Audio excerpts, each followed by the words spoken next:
don't look back, okay? You apply for an opportunity, great. That's awesome. Keep moving forward. What you should do next is try and find more opportunities to apply to.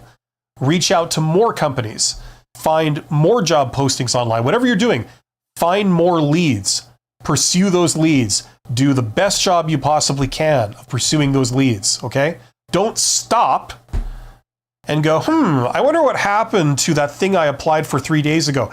I'm going to get on the phone with them every half hour today until I reach someone. I'm going to send a second email, a third email, a fourth email. I'm going to try and contact the recruiter. I'm going to try and contact the hiring manager, right? I'm going to send voicemails. I'm going to send emails. I'm going to send DMs.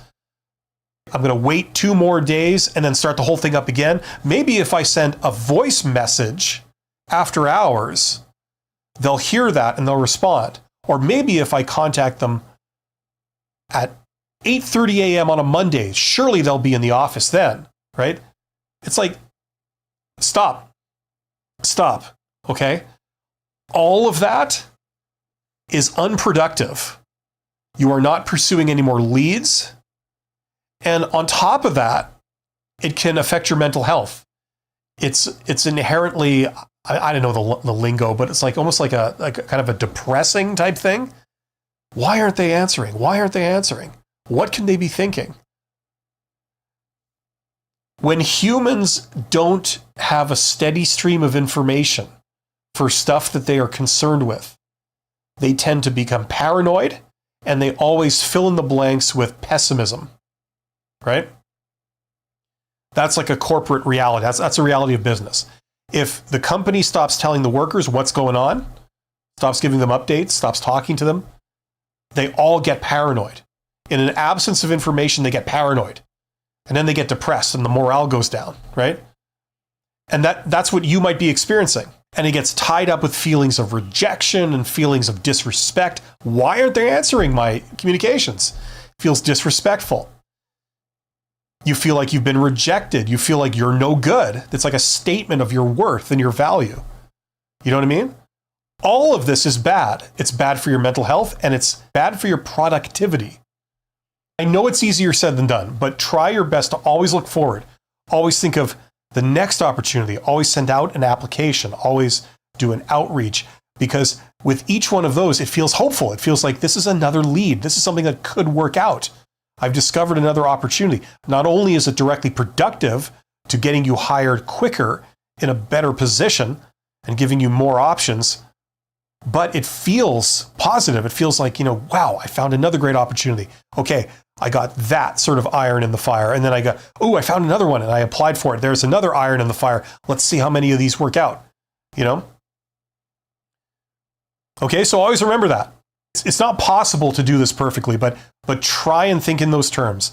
You will never get the answers for the questions you're asking here. How is one to know what's going on with them if they don't respond? If they don't tell you or anyone else, you'll never know. So don't beat yourself up over it. It's not for you to know, and they don't want you to know. So just do this with me. Just say to yourself, who cares? You're an awesome, valuable employee.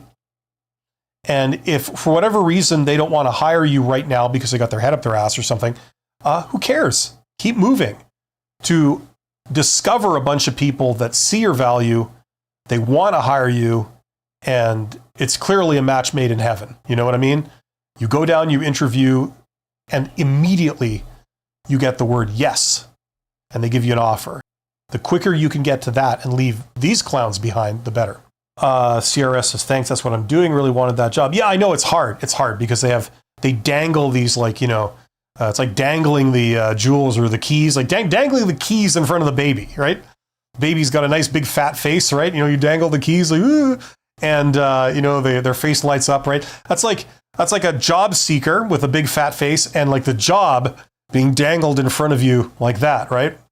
But don't worry, because the baby eventually grows up and kicks these people's ass. So that's the happy ending, right? That's how these stories and always work out in the end.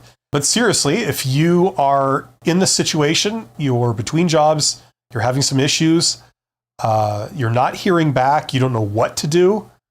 I've got a lot of videos on my channel, mainly to do with job interviews, how to answer the questions stuff.